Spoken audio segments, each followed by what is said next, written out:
2024년 5월 16일 누가복음 23장 1절부터 12절까지의 말씀을 가지고 함께 묵상과 기도 그리고 나눔의 시간을 갖겠습니다. 먼저 오늘 본문 말씀부터 함께 듣겠습니다.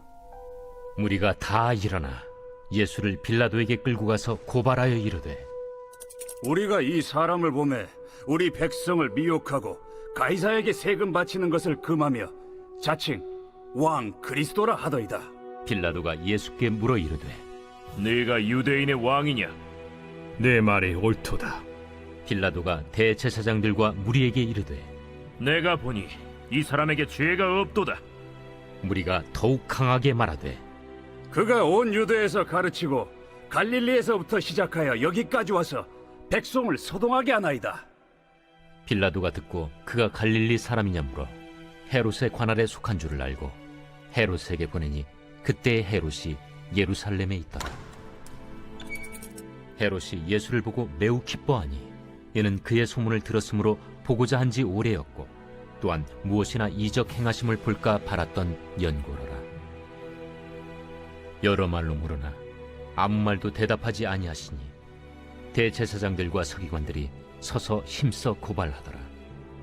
헤롯이 그 군인들과 함께 예수를 업신여기며 희롱하고 빛난 옷을 입혀 빌라도에게 도로 보내니 헤롯과 빌라도가 전에는 원수였으나 당일에 서로 친구가 되니라.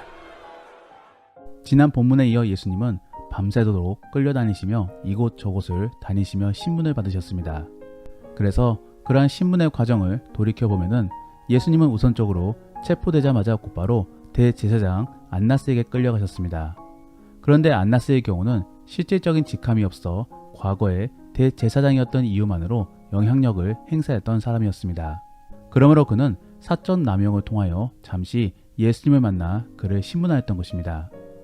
그리고 그 이후로 예수님은 실질적인 대제사장인 가야바와 그가 속한 사내들인 공회 속에서 종교재판을 받게 되십니다.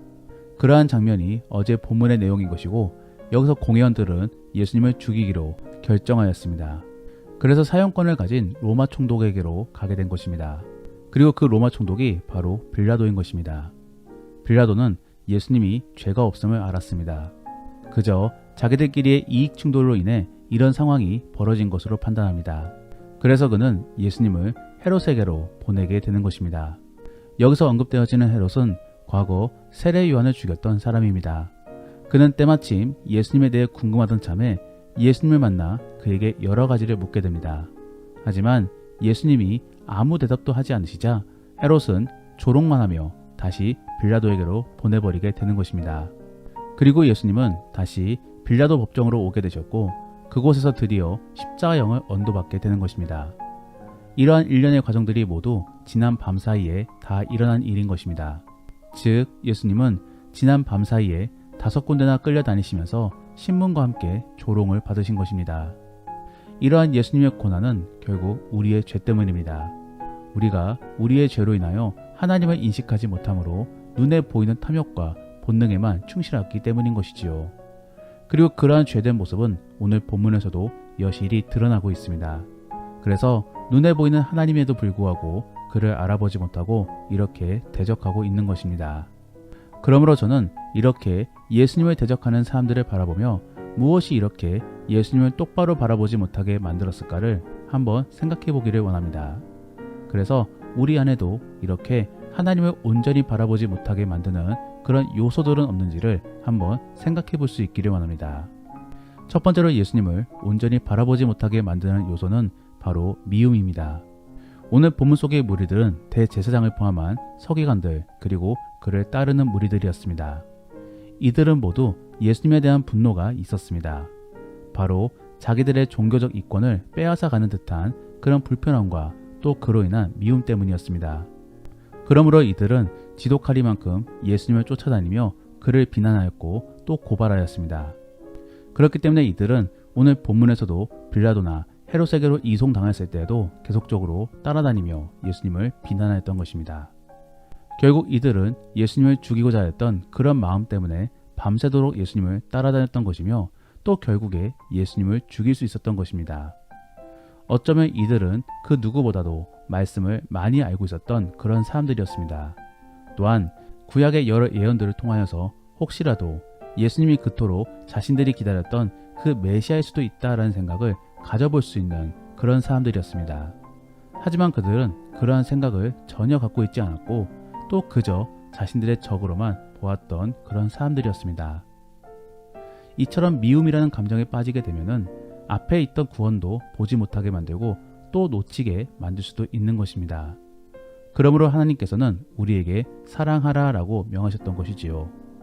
사랑하는 성도 여러분, 여러분들의 삶 속에 미움이라는 감정에 빠졌었던 적을 떠올려 보시기를 바랍니다. 우리가 만일 미움이란 감정에 빠지게 되면은 우리는 어떻게 되겠습니까? 우선적으로는 물불을 가리지 않고 화가 나게 됩니다. 복수하고 싶어지게 되고 또 상대방을 멸하고 싶어지게 됩니다. 또 그러다 보면은 자연스레 나 자신도 파괴되어지게 되는 것입니다. 사실 그러한 일들은 여러 매체나 혹은 여러 사건들을 통해서 얼마나 많이 보셨습니까? 결국 우리는 온전히 하나님만을 바라보기 위하여 우선적으로 미움이라는 감정을 해소시켜야 되는 것입니다. 그리고 사랑의 평안 속에서 주를 바라보려고 해야지 주가 보여지는 것입니다. 그러면 우리는 어떻게 해야지만이 미움이란 감정에서 벗어나 평안 속에서 주를 볼 수 있는 것입니까? 우선적으로는 그 미움의 대상으로부터 벗어나시기를 바랍니다. 잠시 뒤로 물러나 분을 삭히며 감정을 추스리시기를 바랍니다. 그리고 그 사람에 대해 욕하면서 내 안에 감정을 털어내시기를 바랍니다. 다만 그러한 일들을 다른 사람들에게 하게 되면은 오히려 더한 어려움이 찾아올 수도 있습니다. 그러므로 하나님께 털어내시기를 바랍니다. 그러므로 기도 속에서 그 대상에 대하여 욕하시며 하나님께 억울함을 하소연하시기를 바랍니다. 그러면 우리 주님께서는 우리의 마음을 어루만져줘 위로를 주시거나 혹은 나의 잘못을 떠올리게 만들어 주실 수도 있습니다. 더불어 공의의 하나님을 떠올리게 만드시며 그 대상에게나 나에게 반드시 갚아주실 것임을 생각나게 만들어 주시기도 하십니다. 그러한 하나님의 위로를 들으며 분노를 털어내시기를 바랍니다. 그러면 자연스레 어느 순간에 하나님이 역사하시는 것을 볼 수 있게 만들어 주실 것이며 또 그 주님이 내 편이 되어 주시고 더불어 나에게도 구원이 임하기를 원하고 계심을 보여주실 것입니다. 그랬을 때 우리는 온전히 하나님을 의지하며 또 그 구원을 누리게 만들어 주실 것입니다. 정말로 그러한 상황들을 경험함으로 구원의 하나님을 느낄 수 있기를 원합니다. 두 번째로 예수님을 온전히 바라보지 못하게 만드는 요소는 바로 무관심입니다. 즉 하나님이 구원에 대한 관심을 갖지 않는 것입니다.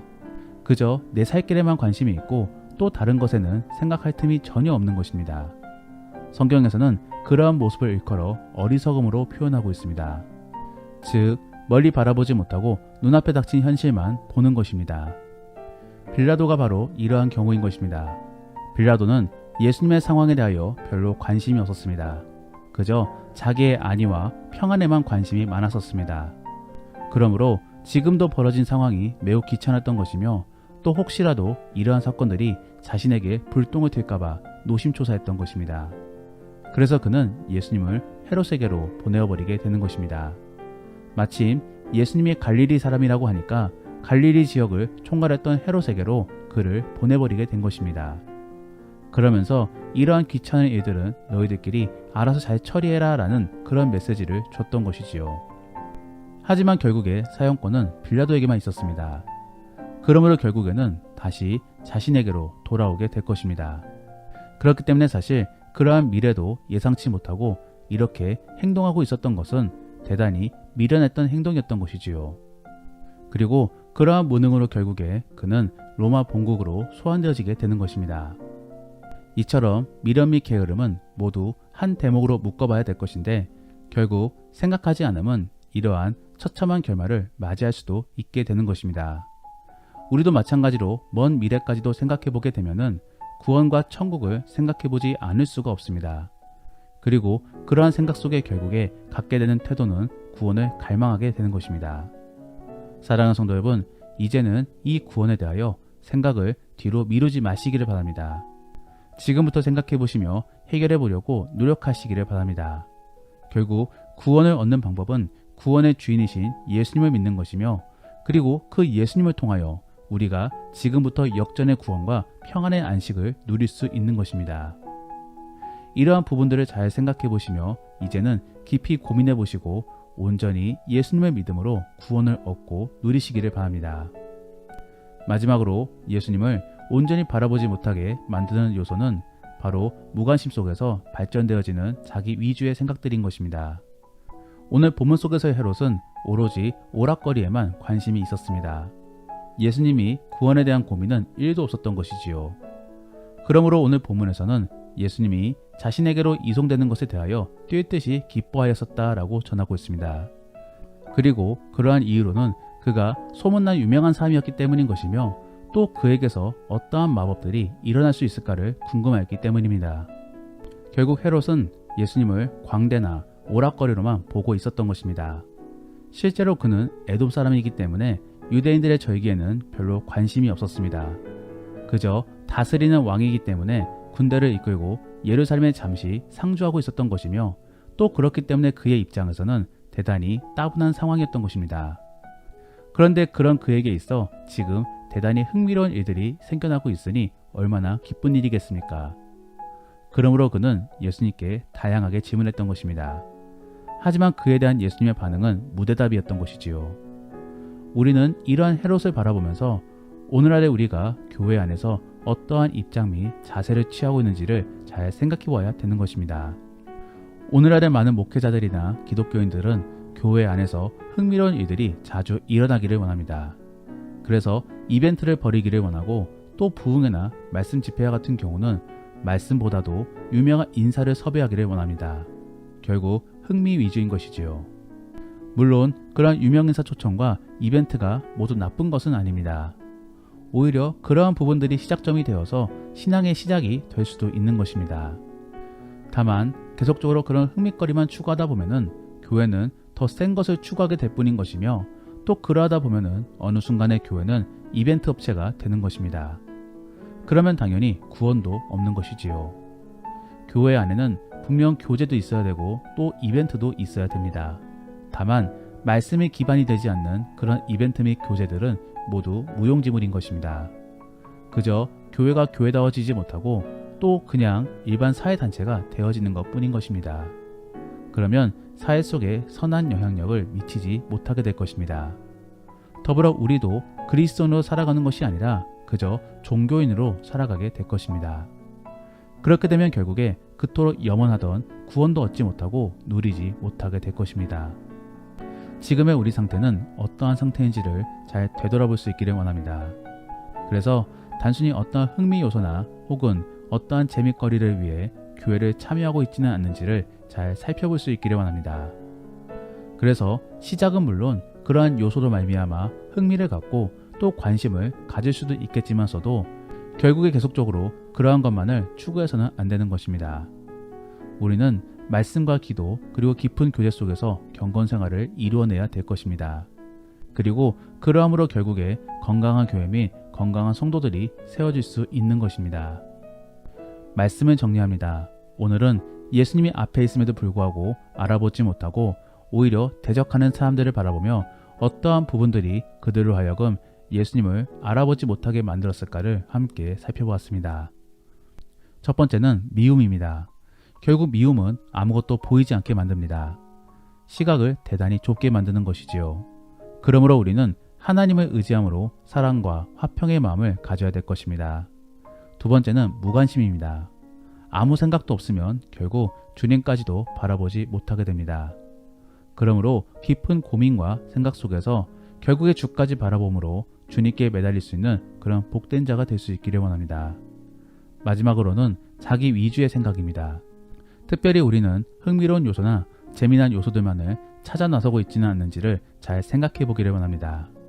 그리고 그러한 것들만 찾다 보면은 결국 말씀에 깊이 빠질 수 없고 계속적으로 겉돌기만 하게 됩니다. 우리 안에는 그러한 잘못이나 실수가 없는지를 생각해 보며 이제는 말씀과 기도에 깊이 빠져볼 수 있기를 원합니다. 정말로 그러한 성숙한 그리스도인들이 되어 이제는 구원을 얻고 누릴 수 있는 복된 그리고 가치 있는 성도들이 될 수 있기를 원합니다. 기도하겠습니다. 우리가 오늘 말씀을 생각하시며 함께 기도하기 원하는 것은 하나님, 우리가 삶 속에서 주를 발견할 수 있게 하여 주옵소서. 그리고 그러하기 위해 우리 안에 준비된 모습들을 갖출 수 있게 하여 주옵소서. 미워하는 마음이 사라지게 하시고 또 지혜로움이 주를 떠올릴 수 있게 하여 주옵소서. 그리고 내 안의 신앙이 바르게 서기를 원합니다. 흥밋거리만 찾는 것이 아니라 말씀과 기도 속에서 온전히 주님을 발견하여 주와 깊이 교제할 수 있는 우리가 될 수 있게 도와달라고 함께 기도하겠습니다. 더불어 오늘 본문 말씀을 가지고 믿음의 나눔이나 가정 예배를 드린다라고 하신다면은 요즘에 내 안에 미움은 없는지를 생각해 보시며 또 만일 미움이 있다라고 한다면은 어떻게 그러한 미움을 해결할 수 있을지를 나누어 보시기를 바랍니다. 그리고 자신의 신앙생활을 점검해 보시며 우리는 말씀을 추구하는 사람인지 아니면 다른 무언가를 추구하고 있는 사람인지를 생각해 보며 서로 나누어 보시기를 바랍니다. 그러면 이제 주와 함께 깊은 나눔의 시간을 갖겠습니다. 오늘 하루도 주 안에서 승리하시기를 바랍니다.